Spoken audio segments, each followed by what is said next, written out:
Welcome to the section on learning. Today we'll cover theories of learning, classical conditioning, operant conditioning, reinforcement and reinforcement schedules, punishment, and shaping. We will also talk about observational learning theory and cognitive learning theory.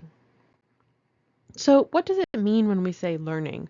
What are some factors that impact learning?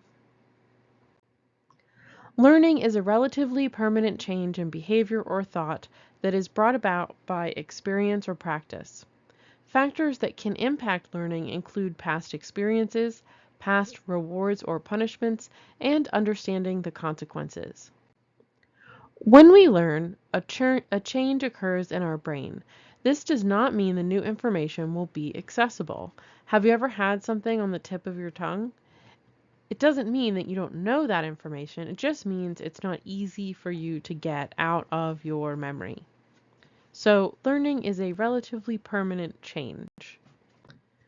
Why is learning important? Learning is important because it allows us to avoid things that have brought pain in the past and repeat things that have been successful in the past. When we talk about learning, we're going to say conditioning, and conditioning means learning, learning means conditioning. In this context, these two words are interchangeable. So first we'll talk about classical conditioning and some vocabulary surrounding this topic. An unconditioned stimulus is an unlearned stimulus. In classical conditioning, this is a type of learning that leads a reflexive response to happen as the result of a previously unrelated stimulus. A reflex is a response that is not under personal control or choice, like when the doctor tests your reflexes by tapping on your leg with a tiny hammer. A stimulus is any object, event, or experience that causes a response or reaction. In classical conditioning, a reflex-like response occurs as the result of the presentation of an object or event that usually would not produce a response. Here's an example of classical conditioning. For a guinea pig named Milo, food is an unconditioned stimulus because it naturally evokes a reflexive response. In the guinea pig, this reflexive response is standing up and getting excited. Because Milo does not have to learn or be taught that food is exciting, the response he has to food is known as the unconditioned response. When you first brought Milo home, you may also have noticed that he has no particular reaction to the sound of a rustling bag. Initially for Milo, the bag was a neutral stimulus since he had no response to it. Over time, however, as you fed Milo, you repeatedly paired the sound of the rustling bag with the presentation of food. When you got vegetables out to feed him, you'd crinkle the bag a little bit as you reached inside of it, and after a while you may have noticed that Milo did not get excited only by the presentation of food. Instead, the sound of the rustling bag seemed to be enough to make him excited. This means the sound of a rustling bag is a conditioned stimulus for Milo. Through repeated pairings of the sound of a rustling bag with food, Milo has learned to get excited simply by the sound of a bag. His excited response to the sound of the bag is a learned or conditioned response. You can see a few important facets of classical conditioning in the previous example. In order for learning to occur, the neutral stimulus must be presented before the unconditioned stimulus. In our example, this means the rustling bag must come before the presentation of food. If the bag rustled after Milo was handed vegetables, learning would not occur. The neutral stimulus and unconditioned stimulus must be presented very close together in time so that no other sounds or events can interfere. If you rustled the bag and waited 5 minutes before handing Milo vegetables, he would not learn to associate the crinkling bag with food. After Milo learned to get excited in response to the crinkling of a bag, what do you think would happen if you all of a sudden started rustling the bag but not giving the food afterwards? If you think he would stop getting excited by the sound of a bag, you're right. This is known as extinction. By repeatedly pressing the conditioned stimulus or presenting the conditioned stimulus or the sound of the bag alone, Milo learns that the conditioned stimulus no longer predicts the unconditioned stimulus, which is the food. So here, Milo learns the rustling bag no longer means he is about to get fed.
Here we have a video that will be linked below that will show classical conditioning in an episode of The Office. Here I have the baby Albert example. We learned about this already in a previous lecture, so I'm not going to play the video for you here. It is going to be linked below again, so you have access to it. But this is where they attempted to see if people could be classically conditioned by using this baby in this experiment. And if you remember from our lecture, yes, people can be classically conditioned. It was not a healthy situation for the baby, nor was it an ethical experiment, but it did technically work. Here is another example of the baby Albert experiment, and this video will also be linked below. So let's talk about operant conditioning.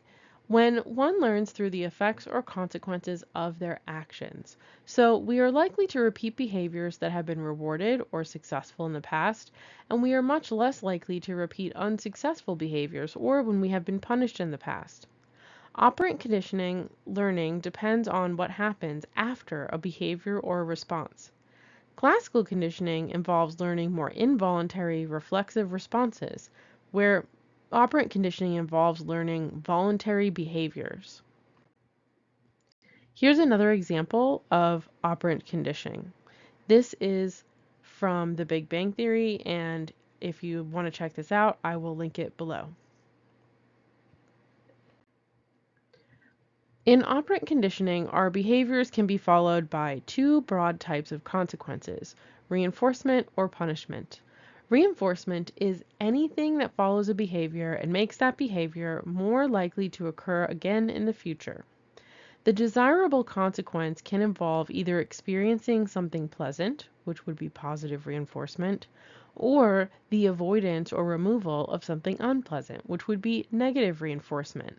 Now, I know it sounds weird to say negative reinforcement is something that would make a behavior happen again, but remember, when we say negative reinforcement here, we're saying we are removing something unpleasant. So it's technically a good thing. So anytime you see reinforcement in this context, reinforcement means something that is going to make a behavior more likely to occur again in the future. So for example, if you wear a new shirt and you receive many compliments from family, friends, and coworkers, you are likely to wear that shirt again. This is positive reinforcement. The behavior of wearing the shirt is more likely to occur in the future because you experience something pleasant like compliments as a result of wearing the shirt. Another example would be if you have a toothache and you go to the dentist and the dentist successfully treats and removes your pain. You are likely to go to the dentist again. This is negative reinforcement because the behavior of going to the dentist removed pain, right?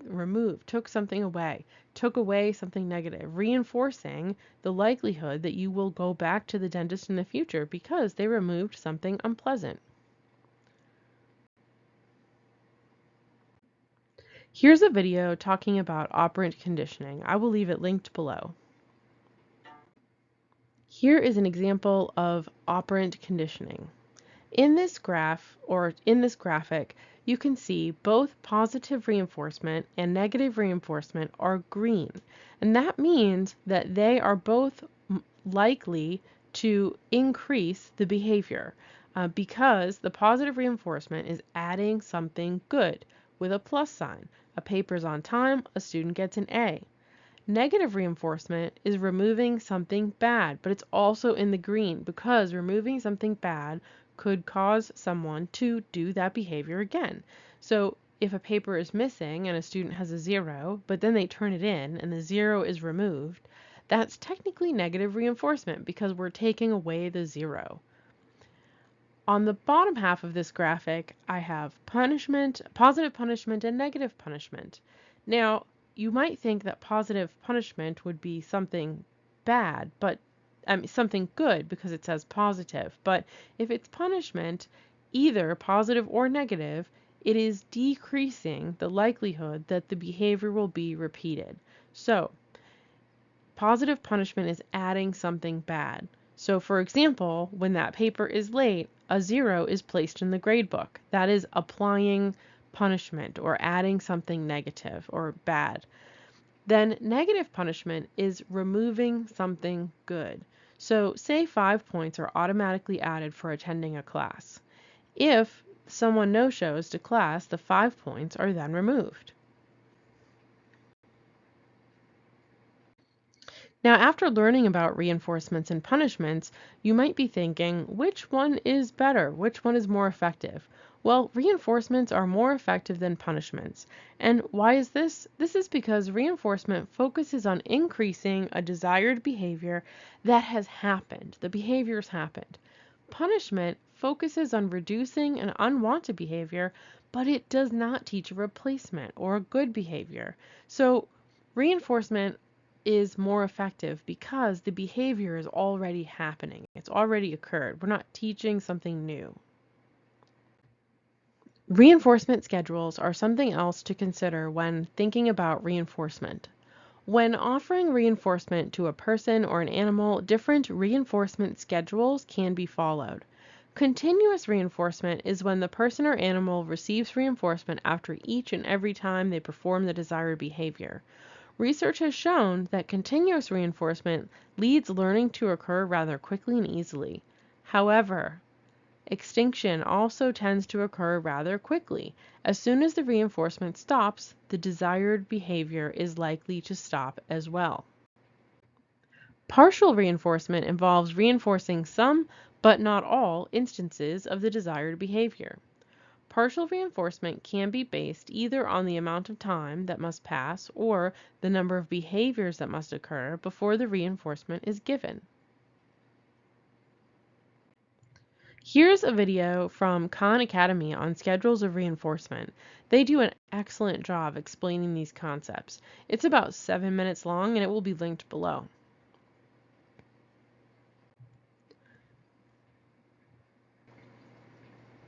A type of consequence or punishment is anything that follows a behavior and makes that behavior less likely to occur again in the future.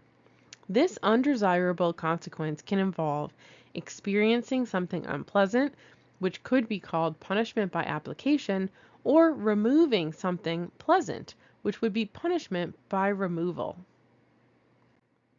For example, if you wear a new shirt and your friends, family, and coworkers tease you and tell you how unflattering it is, you are unlikely to wear that shirt again. This is punishment by application. The behavior of wearing the shirt is less likely to occur in the future because you experienced something unpleasant as a result of wearing the shirt. Another example would be if your child is sassy with you at dinner, and you might send them to bed without dessert in the hopes that this will make them less likely to be so argumentative in the future. This is punishment by removal. The behavior of being sassy at dinner is less likely to occur again because the child has experienced the removal of something pleasurable, which would be time with their family and dessert because of their actions of being sassy. Shaping is an application of operant conditioning. If you have trained a pet to do an elaborate trick, you have seen an application of operant conditioning. Using shaping, a trainer will reward or reinforce simple steps building up to a more complex behavior. each step gets closer and closer to the goal behavior. Here's an example that I will link below of a woman showing how she trained her dog through a series of different steps to sit on a box on cue. Here's another example of operant conditioning. This is a TikTok video that I will link below of one of my pets, Frank, who is a dog, and he knew that if I tapped my chest, he was supposed to stand on his hind legs and say hello by putting his paws on my shoulders. I started tapping on the door for him to shut it and gave him a treat, and eventually he knew that shutting the door would get him a treat, even if I did not say so or if I was not holding a treat at the time. Hey, did you leave the door open? Shut the door. Thank you. We also taught Quinn, my daughter's dog, to do this. Quinn! Come here. Shut the door. Good girl! Here's another example of this shaping where a woman teaches a dog to do somersaults by showing one step at a time. This video will be linked below. Observational learning is when a new behavior is learned by watching someone else or a model engage in that behavior.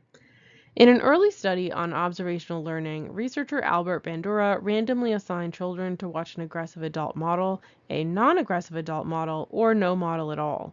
And the children randomly assigned to watch the aggressive adult saw a grown woman punch, kick, and hit a toy doll and use aggressive language towards the doll. Those who watched the non-aggressive adult model saw the woman play with Tinker Toys or a calm building game. And after watching their assigned model, the children were left alone in a room full of toys, so the researchers could observe their behavior through a one-way mirror. The researcher wondered whether children would play and behave differently depending on which model they'd seen. Now, we've already seen a preview of this study in a previous lecture, but based on that conversation and now thinking about the definition of observational learning, what do you think about what this researcher Bandura and his colleagues found? Here's a video of this, which will be linked below. The result of this study revealed that children who had seen an aggressive adult model behaved more aggressively themselves. In fact, not only did these children copy the aggressive behavior of the adult model, they also seemed to invent other aggressive behaviors of their own. Here's a video explaining a little bit about the findings in this study. Other research has shown that whether we see the model we are observing rewarded or punished for their actions might also have an impact on our behavior. For example, children who saw the adult model rewarded for her aggression were more likely to behave aggressively themselves. Children who saw the model punished for her aggression were less likely to behave aggressively. However, when Bandura and his team told these children he would give them a reward if they could show the researchers what the model had done, the children were easily able to imitate these behaviors. So the children were able to remember the adult's actions even if they did not have an immediate effect on their behavior. Bandura's study led many to wonder if watching aggressive adult models can lead children to behave aggressively, what effects might watching violent television or video games have? So here we have a couple of videos that I'm going to link below where they're a little bit older, but the information is still very valid, talking about violent games and computer games. Here's the second part of that series. Now, this second part is a little bit about media and also kind of both sides of the story as far as how impactful the violence is or isn't on people's behaviors. Here's another example video that talks about teens and social media and how when teens are exposed to hours and hours and hours of social media that is implying or showing a certain activity or maybe substance use or sexual activity, those teens who take in that content over and over for hours and hours are in fact more likely to engage in those behaviors. Cognitive psychologists are interested in the thoughts, feelings, and expectations that accompany learning. And they've demonstrated the existence of latent learning. So when we talk about cognitive learning theory, we're kind of thinking about it from the perspective of these researchers. One study on latent learning involved dividing rats into 3 groups. One group of rats was placed one at a time in a maze and rewarded every single time they completed the maze. The process was repeated until each rat could complete the maze without any errors. The second group of rats was also placed in the maze, but they were not given a reward or reinforcement for completing it. This group of rats seemed to wander the maze aimlessly. On the 10th day of the study, however, this second group began receiving a reward for successfully completing the maze. The third groups of rats never received any reward or reinforcement even after the 10th day of the study. Researchers were surprised to find that on day 10, the groups of rats who had only started receiving reinforcement that day performed the maze much more quickly than the other 2 groups. The researchers concluded that even when not receiving reinforcement on the first 9 days of the study, this group of rats was still learning the maze. The rats had discovered all the wrong turns and dead ends and had stored a mental map they could use for later. This was known as latent learning because something that is latent is hidden. On the first 9 days, the rats in the second group had accomplished learning that was hidden from the researchers. These rats had no reason to demonstrate their learning of the maze until they were rewarded. Operant conditioning alone cannot explain latent learning. With operant conditioning, the rats would have to be rewarded after completing the maze in order to learn. So the rats in the second group had clearly learned even when they were not being presented with a reward. Their seemingly aimless wandering was actually them committing the maze to memory and creating a mental map. As noted earlier, cognitive psychologists are interested in thoughts like the mental maps that these rats developed. The contingency theory is also a part of cognitive learning theory. Contingency theory argues that learning occurs when stimuli provide information about the likelihood of the occurrence of other stimuli. So, what is when a stimuli provides information about another thing happening, right? One thing causes another thing. This perspective argues that classical conditioning occurs because the person or animal forms a mental representation of how their environment works. So, in the example given earlier about Milo the guinea pig, Milo formed a mental representation or understanding of the world in which the sound of a rustling bag means that he is about to receive a treat. Cognitive psychologists are much more interested in the thoughts and expectations that accompany classical conditioning than they are in the simple pairing of stimuli. So, here are some questions to consider reviewing this information. When Cameron shows up late to hockey practice, his coach makes him run several extra laps around the perimeter of the gym. This punishment makes Cameron less likely to arrive late for practice in the future. Learning from the consequences of one's actions in this way is known as classical conditioning, operant conditioning, observational learning, or latent learning. It's operant conditioning.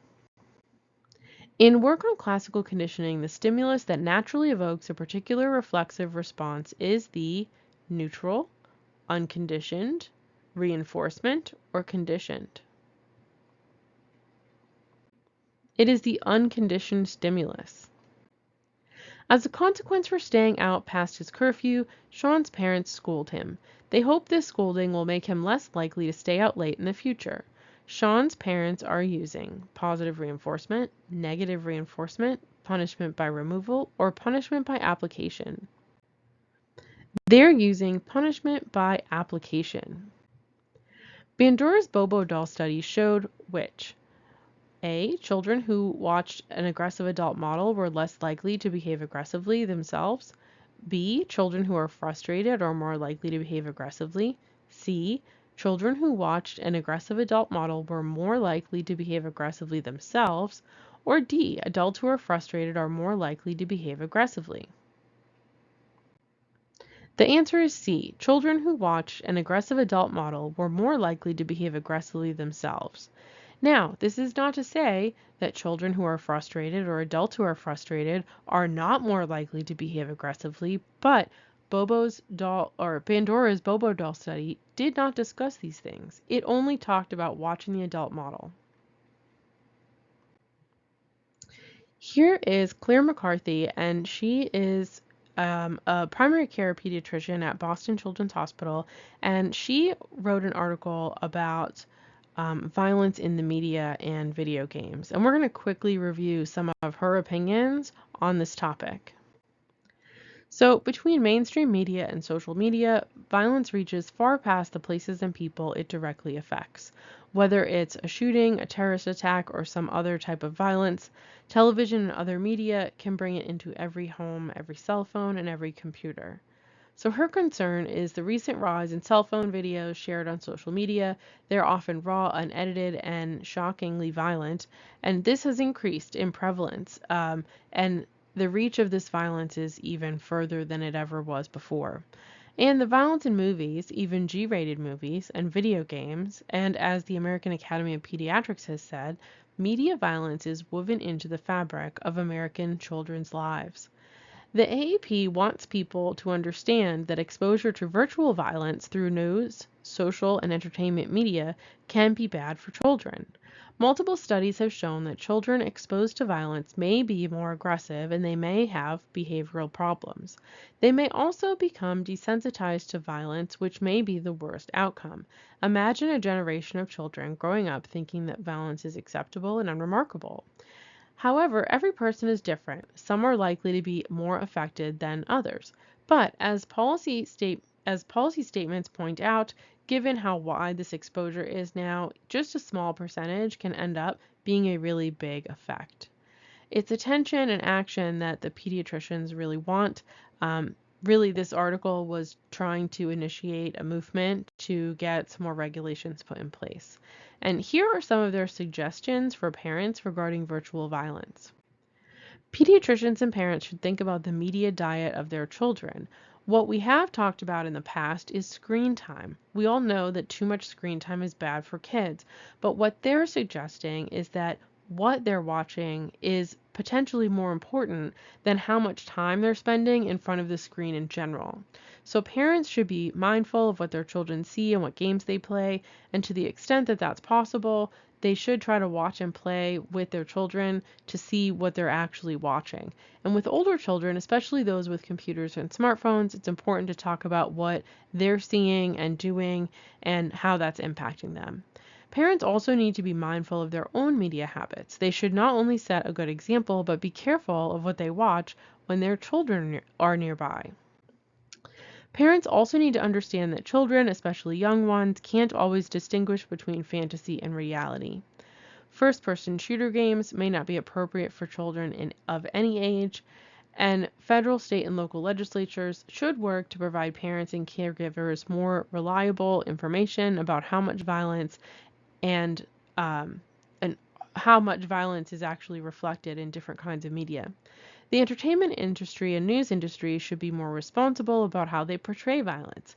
It should limit gratuitous violence and glamorization of violence, and when violence is portrayed, the pain and loss suffered should be portrayed as well. This isn't about making our media free of violence. It's about being aware of the effect that violence can have on our children and doing everything we can to make that effect as small as possible.